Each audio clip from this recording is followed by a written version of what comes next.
চুয়াডাঙ্গা সদর উপজেলার বার্ষিক উন্নয়ন কর্মসূচি ২০২৫ থেকে ২০২৬ অর্থবছরের আওতায় মাধ্যমিক বিদ্যালয়ের শিক্ষার্থী, বিভিন্ন ক্লাব এবং অসহায় দরিদ্র মানুষের মাঝে বাইসাইকেল, ঢেউটিন, ফুটবল ও জার্সি বিতরণ করা হয়েছে।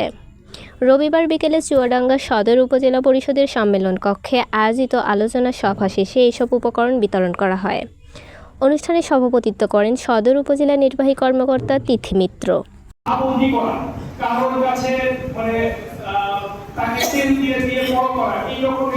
অনুষ্ঠানে প্রধান অতিথি হিসেবে উপস্থিত ছিলেন চুয়াডাঙ্গা ২ আসনের সংসদ সদস্য রুহুল আমিন।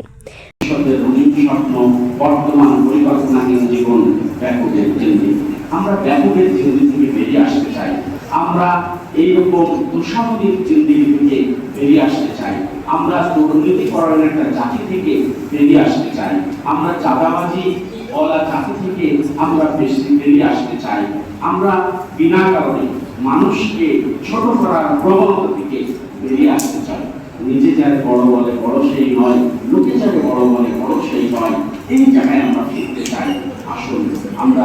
বিশেষ অতিথি ছিলেন চুয়াডাঙ্গা ১ আসনের সংসদ সদস্য অ্যাডভোকেট মাসুদ পারভেজ রাসেল।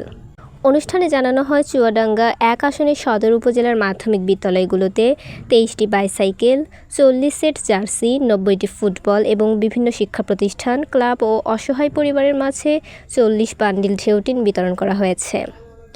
এদিকে চুয়াডাঙ্গা ২ আসনের আওতাধীন ৪টি ইউনিয়নের মাধ্যমিক বিদ্যালয়ের শিক্ষার্থীদের মাঝে ৪৪টি বাইসাইকেল বিতরণ করা হয়। পাশাপাশি বিভিন্ন স্কুল, ক্লাব ও হতদরিদ্র পরিবারের মাঝেও ঢেউটিন প্রদান করা হয়। অনুষ্ঠানে আরও উপস্থিত ছিলেন উপজেলা এলজিডির প্রকৌশলী আক্তার হোসেন, জনপ্রতিনিধি, শিক্ষক, শিক্ষার্থী, বিভিন্ন রাজনৈতিক দলের নেতাকর্মী এবং সংশ্লিষ্ট দপ্তরের কর্মকর্তারা।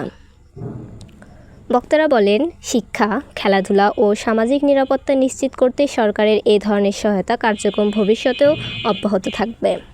শিক্ষার্থীদের লেখাপড়ার পাশাপাশি খেলাধুলায় উৎসাহিত করা এবং অসহায় মানুষের পাশে দাঁড়ানোর লক্ষ্যে এসব উপকরণ বিতরণ করা হচ্ছে।